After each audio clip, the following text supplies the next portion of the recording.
Greetings, y'all. Welcome to another episode of Brown Girls Are Beautiful. I'm your hostess and your melanated queen, y'all. Today, I just want to talk about taking people with a grain of salt and how you hold your power when you stay to yourself. Staying to yourself means not letting people in on too much of what you have going on in your life. Only share what you want. Don't worry about what they think. And if a person doesn't like you, that's their own personal issue. We are far too advanced right now in the world to be worrying about why people don't like you. And for me, I'm just going to speak in my own personal circumstances. People sometimes will not like a person for no reason at all. I know for me, I've experienced this usually with melanated females. They're the number one enemy. They're the number one plotter. A lot of times they are of your same age range. A lot of times they're older.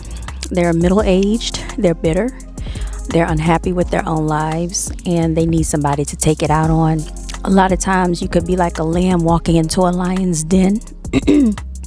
Especially if you're going into a job or a workplace environment type setting. Be very wary of how people look at you, of how they greet you. Look through the fake smiles, the fake greetings, the fake conversation. If they speak to you, you can speak back. But do you need to get very personal with them? Probably not, because you might not be there very long. And it could be through your own, it could be through your own choice or the choice of the people there, the management there, the establishment.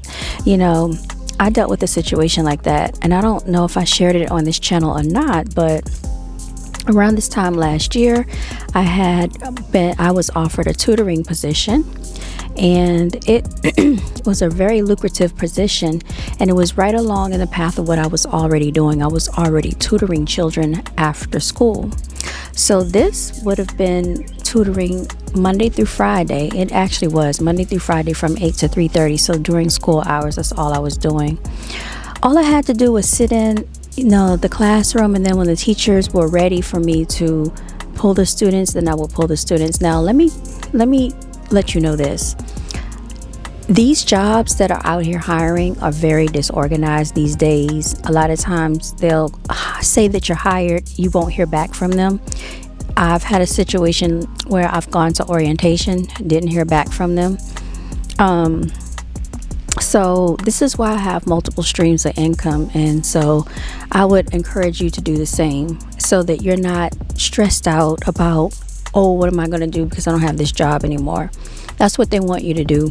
So long story short, the principal there, and I got to tell you this, it was a melanated staff, melanated principal, melanated administration, predominantly melanated school. So that lets you know the type of environment and setting that I'm talking about. Not to say anything is wrong with that, but usually when you get a whole bunch of melanated people together, blacks, shall we say, there's going to be some type of issue, some type of disorganization, jealousy. Things are not going to run smoothly. I did some research and I found out that there was some competition going on between the principal and the vice principal. Also, the principal, she's the one that, we did like our initial meeting with, right? Keep in mind, I'm the only female there that's melanated. There was some hippie type people there, a guy that was ex-military, Caucasian, and he was a more stern figure with the children, okay? Now, I had a good rapport with the children because every time I walk down the hallway, I'm getting hugs and everything like that. And I had gotten some good feedback even from one of the teachers saying, hey, the two students that they paired me with in fourth grade, they were melanated boys. They really took a liking to me. It seems like we were getting somewhere. Well, they abruptly switched me from fourth grade and put me into third grade without even telling me that they were going to change my schedule. So, I asked to be switched back, never heard anything back from that. All of a sudden, that's when I noticed people started acting different. You know how you feel that you've been talked about? usually it's because you've been talked about. And I hadn't done anything to anybody at all whatsoever.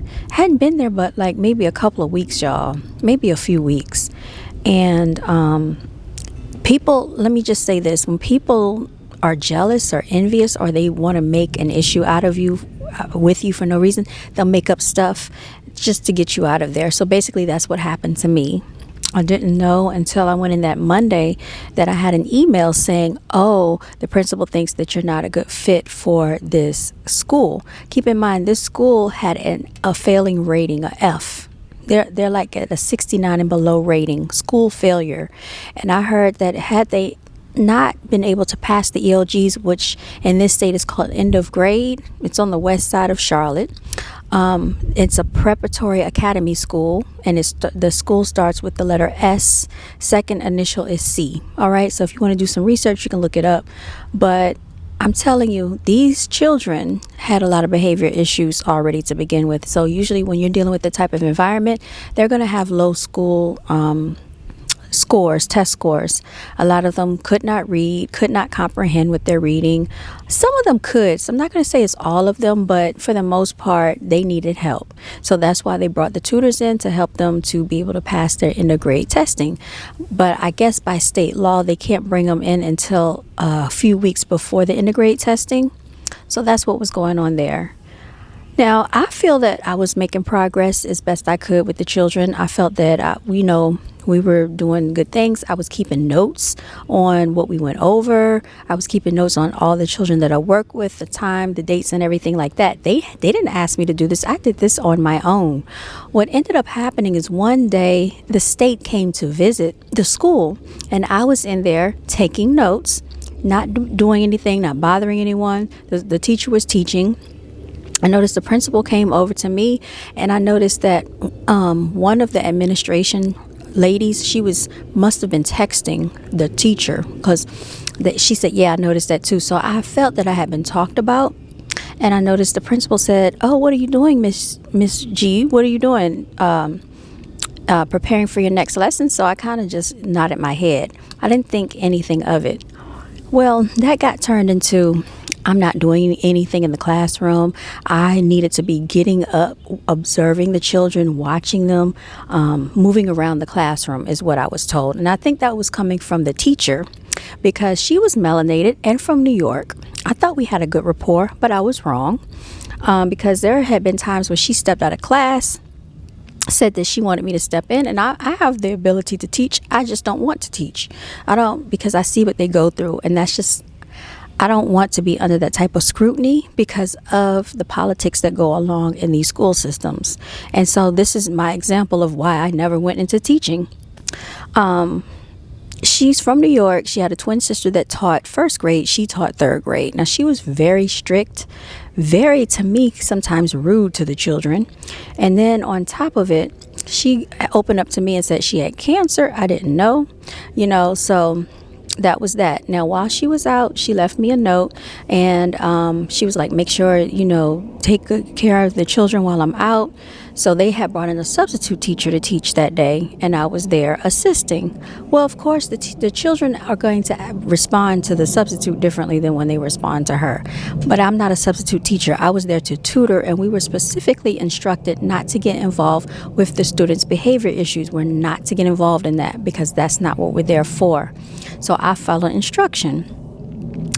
So I ended up getting called out of the classroom, and unbeknownst to me, the principal, or I think it was the principal, said that she wanted to know what was going on, because with the type of money they were paying me, they didn't feel like they were getting the most for their money, and they didn't understand what I was doing. And it's been several times when they walk past the classroom, I'm just sitting at the back table.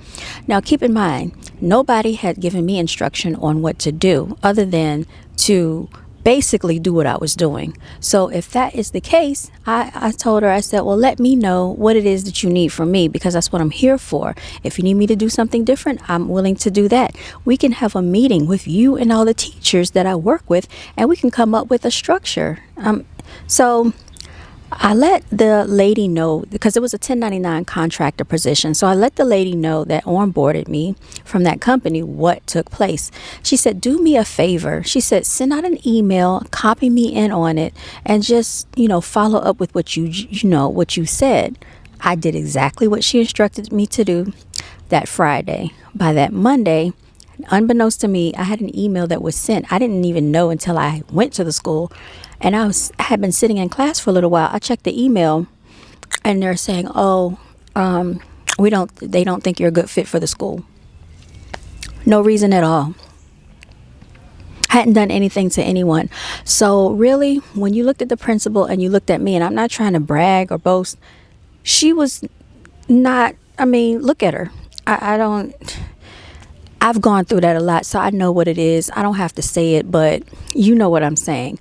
The other lady, the administrator that was there, I tried to call her to the side when the principal told me that I wasn't doing anything in the classroom, and her name got brought up. So I asked her about it, and she was the one always gritting in my face. "Oh, hey, Miss G. Hey, Miss G." She was married, not a bad looking lady, had a nice position. So what is it about me that you take such issue with? You can never figure it out, y'all. That's why I'm sharing this story, to let you know, if people start acting funny and weird and strange, it's not you. It was even a guy there. I think he was like a basketball coach. He would speak. He stopped speaking. People just started acting weird. And then I remember the day that I did show up and I didn't know that they had plotted all of this behind my back. I noticed that they didn't speak and they were looking at me all weird and funny. And then the administrator lady, she did speak. "Oh, hey, Miss G," but it was the way she said it.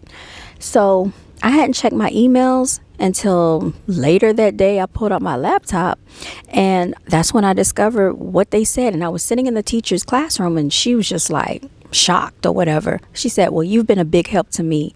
So all the teachers there, I thought I had been a good help with too.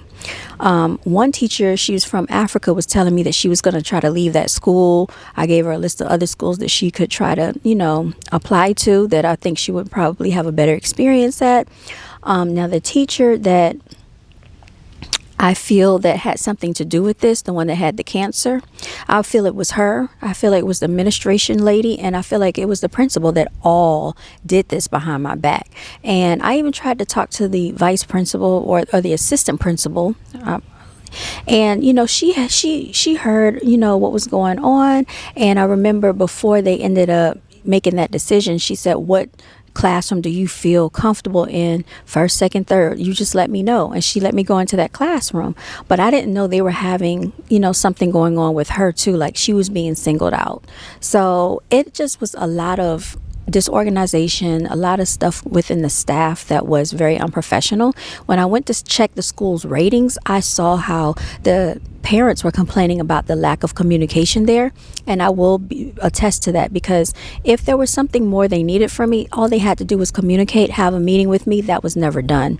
And I really think this was a way for them to just be very vicious, salacious, and malicious to me.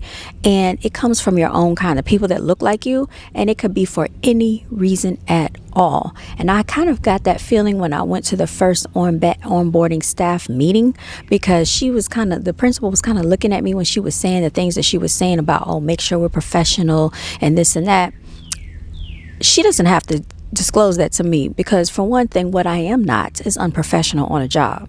I know how to conduct myself. I know how to articulate myself. I know how to present myself when I'm at a job. Let's not even get into why I resigned from being a teacher's assistant the other year. I thought I was going to go in there to instruct children. Lo and behold, I was being used as a babysitter for autistic children, of whom I had never worked with before. So I got lied on in front of HR, being told that I was sleeping in the teacher's lounge. I've never fallen asleep on a job in my life, ever. And I've been working since I was 15 years old, y'all. So if I can go all these years with having a steady job, the longest job I've had was like 12 years. And the only reason I departed from there is because the company ended up doing, they contracted the foreigner people. The people from the Middle East took over our jobs. That's what happened. And that was with the healthcare company. When I was with the bank, a very big bank, BOA. That particular company, they ended up losing the contract bid. So we got, laid off. So there have been many issues where sometimes it's really out of your control. And there's some issues where it's the people there don't want you there for their own selfish personal reasons. Don't try to be somewhere where they don't want you. It was really a slap in the face to me